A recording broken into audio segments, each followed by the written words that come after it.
조선인민군 최고 사령부는 In the war of words and the imagery of conflict, consider this return fire. 한미 연합 훈련이 계속되는 가운데 Kim Song-min, North Korean defector, broadcasting a message of democracy to North Korea. Hoping they're listening to radios like these that South Korean activists have smuggled into the communist country. He talks to his North Korean sources every day. The average North Korean, you think, wants a war?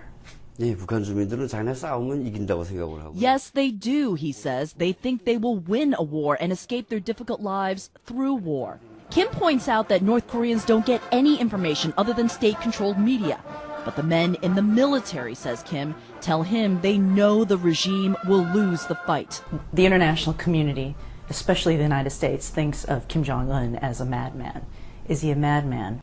제가 하도 어리기 때문에 지금. He's so young, he's naive, says Kim. He thinks nuclear weapons will bring the U.S. to the bargaining table. That's similar to what these defectors are hearing from their North Korean sources. We can't show you the faces of these men because they fear the regime. They work at the Daily NK, a U.S. endowment-funded online news site. The sources that we're hearing from are exhausted. They're exhausted by the drills that are happening right now. They're exhausted by the kind of mobilization of the masses. Gregory Pence is a Chicago native, a Fulbright scholar who decided to stay to work here. So right now I think what you're seeing is Kim Jong-un trying to inspire the masses to rally around the flag, as they say, and adhere to his leadership. Is Kim Jong-un talking to Americans or is he talking to North Koreans? He's talking to North Koreans. The risk of miscalculation is there. Is that something you worry about? I worry about how fear can inspire poor decision-making.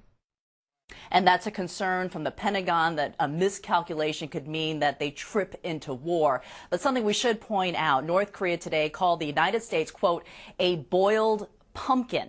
The fact that North Korea is now reverting back to this milder, more juvenile chat from the North, well, that may actually be a good sign that they are toning it down.